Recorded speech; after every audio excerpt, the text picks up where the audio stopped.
I used to think songs were just places you could visit, but some of them move in. They leave handprints on your life. Tonight I'm walking you through melodies with teeth, love songs with graves under them, confessions sung in bright rooms. If you feel something tug at your sleeve while you listen, don't turn around. That's only the music, remembering you. In 1967, The Doors released a song that felt less like music and more like a seance. The End began as Jim Morrison's breakup ballad, but soon grew into something larger, darker, and more primal. The song unfolds slowly, drenched in reverb with Morrison's voice moving like smoke across a room. He repeats the refrain like a dirge. This is the end, my only friend, the end.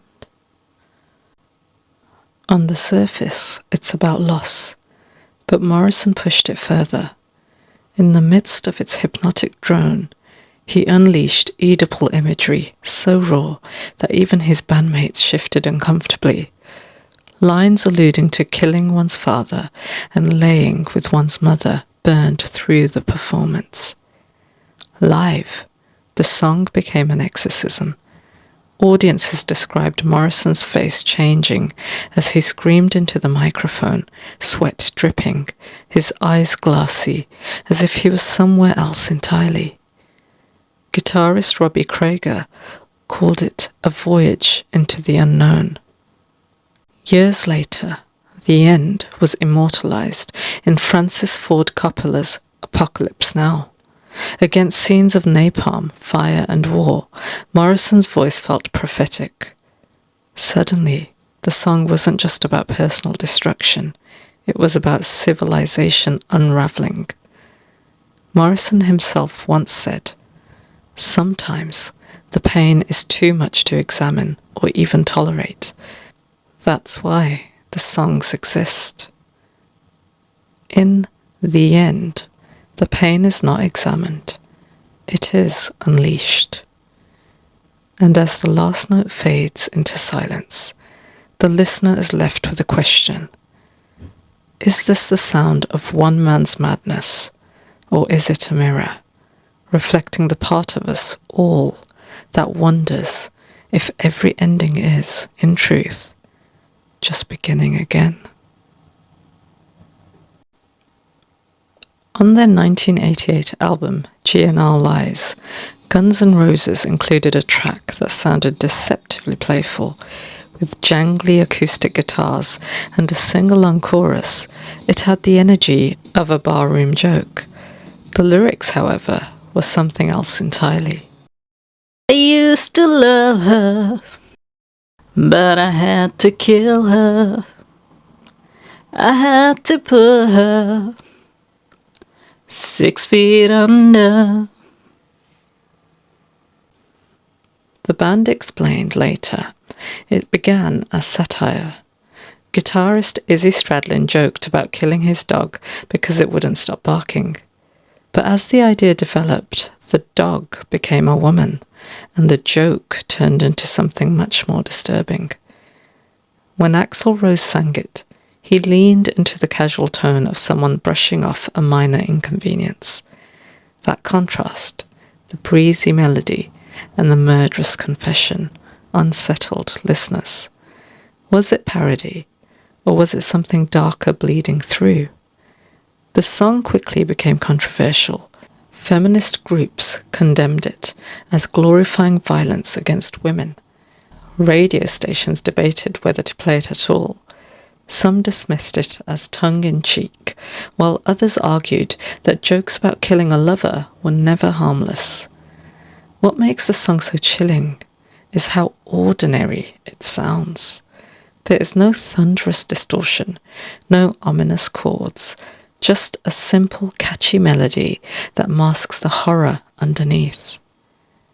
Over the years, the band has defended the song as humour, a parody of country murder ballads. But humour ages, and so do shadows. Today, when those opening chords strike up, the lyrics don't sound satirical. They sound like a confession wrapped in a grin.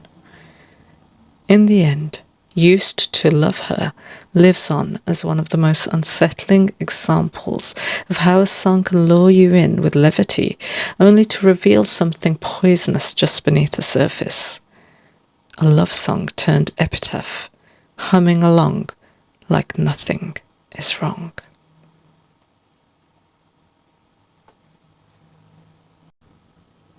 Paul McCartney wrote Helter Skelter to outdo The Who.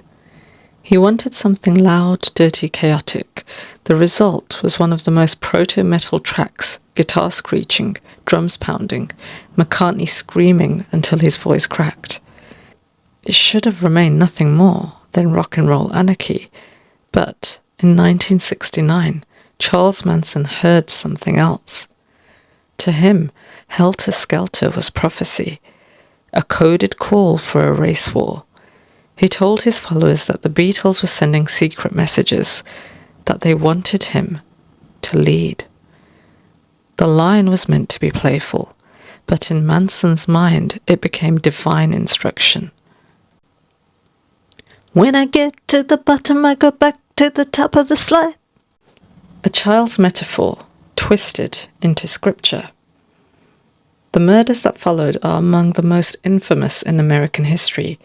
Written in blood at the scene, Helter Skelter. The song was never meant to be about violence, yet violence clung to it as though chaos itself had stepped out of the record and into the world. McCartney later admitted he was horrified by what had been done with his song. To him, it was just noise, fun, exaggeration. But audiences couldn't unhear what had happened. Suddenly, those frantic lines felt sinister. Don't you want me to love you? I'm coming down fast, but I'm miles above you. It became impossible to separate the music from the murders. Today, Helter Skelter is remembered both as a milestone in rock and a symbol of how easily art can be stolen, reshaped, and weaponized. A song intended to thrill became a soundtrack to terror, reminding us that once a melody leaves the artist's lips, it belongs to everyone, and sometimes to monsters. Mariah Carey is best known for soaring ballads, holiday anthems, and glittering pop. But hidden deep in her catalogue lies one of her most unsettling and vulnerable songs, Close My Eyes. Released in 1997 on her album Butterfly, the song stands apart from her radio hits. There's no flashy production, no vocal fireworks. Instead, it's stripped back, almost fragile. The lyrics read like pages torn from a diary. I was a wayward child with the weight of the world that I had deep inside. Fans quickly realised this wasn't fiction. It was Mariah's own childhood bleeding through, a childhood marked by trauma, loneliness and survival. She sings of being forced to grow up too quickly, of losing innocence too soon. Life was a winding road, and I learned many things little one should have known. Her voice is soft, almost trembling, as though she's speaking to her younger self.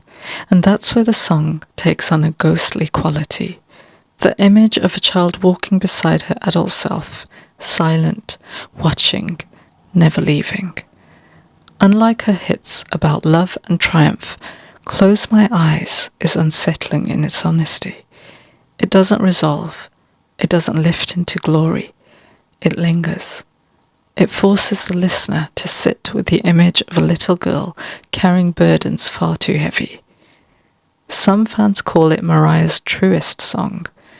Others describe it as haunting, even disturbing, because it reveals the shadows behind the glittering stage lights. In later years, Mariah herself admitted it was one of her most personal works, one she almost didn't release because it felt too raw. When the chorus comes back around, it feels less like music and more like memory reasserting itself. I was a wayward child with the weight of the world. It's not a ghost story in the traditional sense, but Close My Eyes is haunted by a child who had to grow up too soon and by an adult still carrying her. Sometimes the darkest songs are not about murder or myth. Sometimes they're about the things we survive and the scars we never stop singing through. When Hotel California was released in 1977, the Eagles described it as a metaphor for excess, a portrait of Los Angeles, glamorous, decadent, and spiritually empty. But almost immediately, listeners began to hear something darker. The opening chords are deceptively inviting, like a drive down a sunlit desert highway. But as the song unfolds, the imagery shifts and a sense of unease creeps in. On a dark desert highway, cool wind in my hair. It sounds like freedom until the headlights fade and the horizon grows heavy. The narrator arrives at a mysterious hotel. Inside, everything is beautiful. Chandeliers, shimmering lights, a woman waiting at the door. Yet the beauty conceals something more sinister. Fans began spinning their own interpretations. Some said the hotel was a brothel. Others swore it was about a satanic cult or the Church of Satan itself, which had been founded in California a decade earlier. The line that fueled the rumours was chilling. They stab it with their stealing knives, but they just can't kill the beast. The Eagles insisted it was a metaphor, an image of addiction, fame, or greed that could never be satisfied. But as the song built to its climax, one line embedded itself in the culture forever. You can check out any time you like, but you can never leave. It's the line that transformed Hotel California into a legend, a place of no escape, a prison disguised as paradise. Fans swore the hotel was real, that if you drove through the desert, you could find it, glowing faintly under the moon, forever open and forever hungry. The truth is simpler and stranger. The song is about the American dream curdling into nightmare, a party that doesn't end because the guests are too afraid of silence. Even knowing that, the imagery lingers. When you hear Don Henley's voice fade into the night, it doesn't feel like a metaphor. It feels like a door closing behind you. When Ozzy Osbourne released Suicide Solution in 1980, he insisted it wasn't about suicide at all. It was, he said, about alcoholism, the slow death that comes from drowning yourself in the bottle, a warning, not an invitation. But words don't always stay where you put them. The opening line sounded like a dare. Wine is fine, but whiskey's quicker. The song leaned into the grotesque humour of destruction, making light of what it also condemned. 5 years later, it became a courtroom battle. A 19-year-old boy named John McCollum shot himself after listening to the song on repeat. His parents accused Ozzy of planting subliminal messages of encouraging despair. In court, the lyrics were dissected like a confession. Take a bottle, drown your sorrows. Ozzy swore the song was misunderstood. He argued it was meant as a warning, that the solution in the title was meant to be bitterly ironic. But grief doesn't pass irony. For the family, the song had spoken too clearly. The controversy spread fear. that music could bypass reason and speak directly to the unconscious, whispering things the listener couldn't fight. That a record could be as deadly as a loaded gun. Whether you believe that or not, the song carries a weight it never meant to. What might once have been shrugged off as rock and roll nihilism now sounds darker, heavier. A taunt, a seduction, a door you don't want to see at the end of a long night. There is one line that remains hard to forget. Where to hide, suicide is the only way out. Ozzy claimed it was misheard, but once you hear it, you can't unhear it. And that's the horror at the heart of Suicide Solution. The reminder that once words leave the mouth, they can't be pulled back. They take on lives of their own. They move into places you never intended. Sometimes into the minds of those least able to resist them. Some songs aren't meant to scare you. They're meant to ache. Long Black Veil was first recorded in 1959 by Lefty Frizzle, but it was Johnny Cash who gave it the weight of a ghost story. The premise is simple. A man is falsely accused of murder. To save himself, all he has to do is confess where he truly was that night. But the truth would betray a terrible secret. He was in the arms of his best friend's wife. So he keeps silent. He is hanged. And the song is sung in his voice from beyond the grave. 10 years ago, on a cold, dark night, someone was killed 'neath the town hall light. The judge said, "Son, what is your alibi? If you are somewhere else, then you won't have to die." What makes the ballad chilling is not just the injustice, but the loyalty. The man dies rather than reveal the woman's infidelity. His silence seals his fate, and hers. She becomes the mourner, cloaked in secrecy.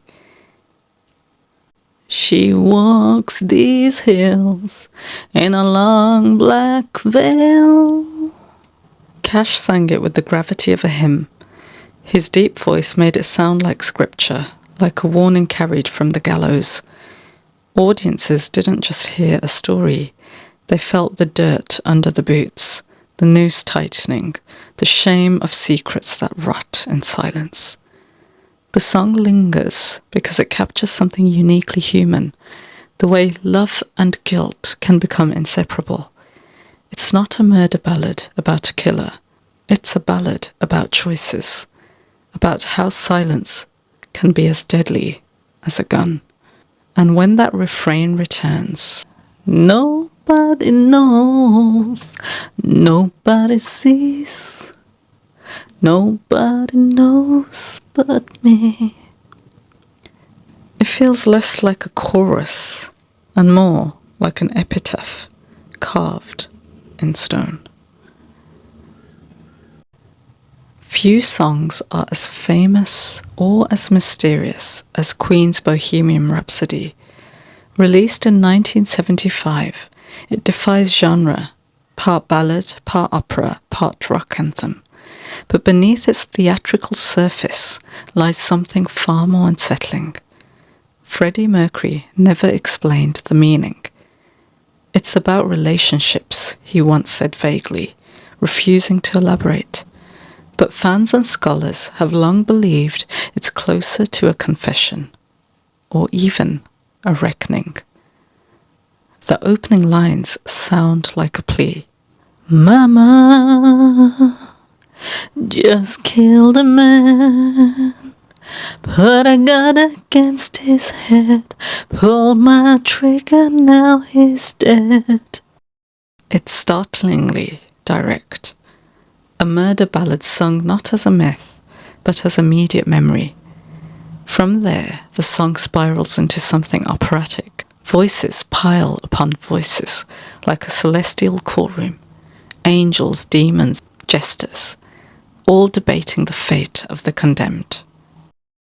Galileo, Galileo, Galileo Figaro Magnifico. The names and chants sound absurd until you hear them as judgment, as cosmic laughter. Then comes the verdict. Beelzebub has a devil put aside for me. A line that feels less like poetry and more like prophecy, a soul already damned. Mercury poured his own torment into the performance.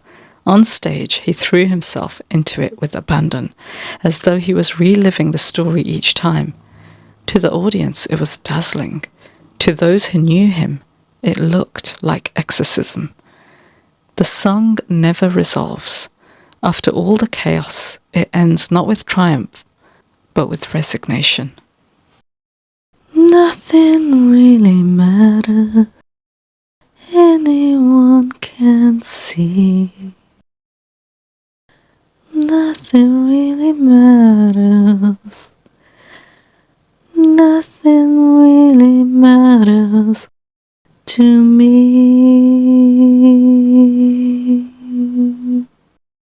The line drifts away, almost whispering, as if acceptance has replaced fight. Perhaps that's the truest horror of Bohemian Rhapsody. Not the imagery of murder or devils, but the resignation.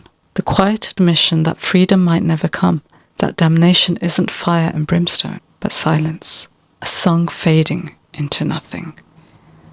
And yet, 40 years later, we still sing along.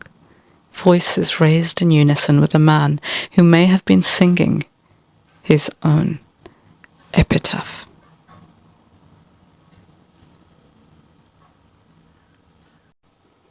On the surface, Smooth Criminal is irresistible.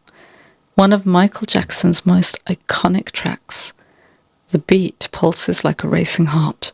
The melody sinks like a thief in the night.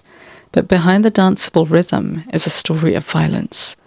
The lyrics describe a home invasion, sudden and merciless. A woman named Annie attacked in her apartment, left lifeless. Annie, are you okay? Are you okay, Annie?